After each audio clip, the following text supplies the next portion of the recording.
সজীব আহমেদ ওয়াজেদ জয় জুলাই গণঅভ্যুত্থান চলাকালে তৎকালীন প্রধানমন্ত্রীর আইসিটি উপদেষ্টা ছিলেন এবং জুনায়েদ আহমেদ পলক আইসিটি প্রতিমন্ত্রী হিসাবে তৎকালীন সরকারের দায়িত্ব পালন করেছেন।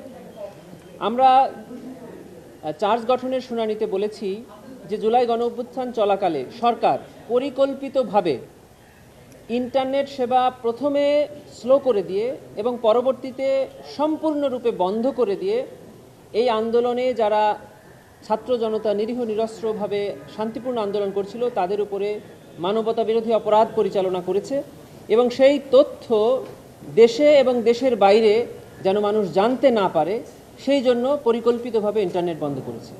শুধু তাই নয়, এই আন্দোলনকারীরা যেন পরস্পর যোগাযোগ করতে না পারে সেজন্য এই ইন্টারনেট বন্ধ করা হয়েছে।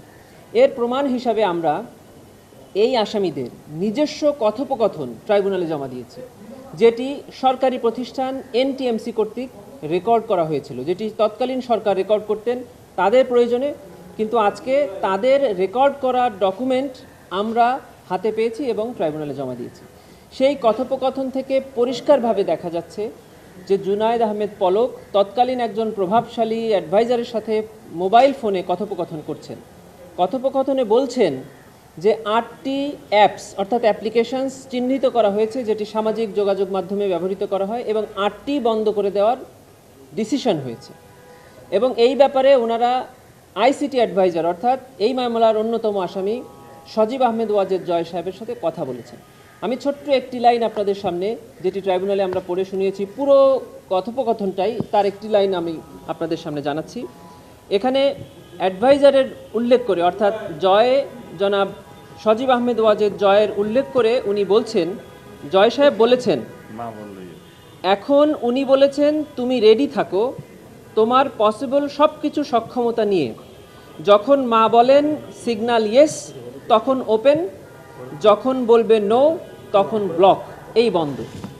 এরকম অসংখ্য কথোপকথন থেকে দেখা যায় যে তৎকালীন সরকারের এই দুজন দায়িত্বশীল ব্যক্তি যারা এই মামলার আসামি তারা পরিকল্পিতভাবে এই গণঅভ্যুত্থানে নিরীহ নিরস্ত্র ছাত্র জনতার উপরে নির্যাতন এবং নিপীড়ন চালানোর উদ্দেশ্যে ইন্টারনেট পরিষেবা বন্ধ করেছিলেন।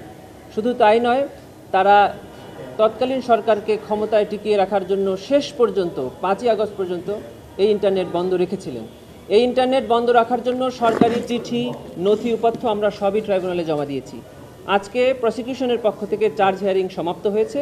আগামী 15ই জানুয়ারি অর্থাৎ বৃহস্পতিবার আসামি পক্ষের ডিসচার্জ হিয়ারিং হবে, তারপরে অভিযোগ গঠন হবে কিনা সেই সিদ্ধান্ত ট্রাইব্যুনাল নেবে।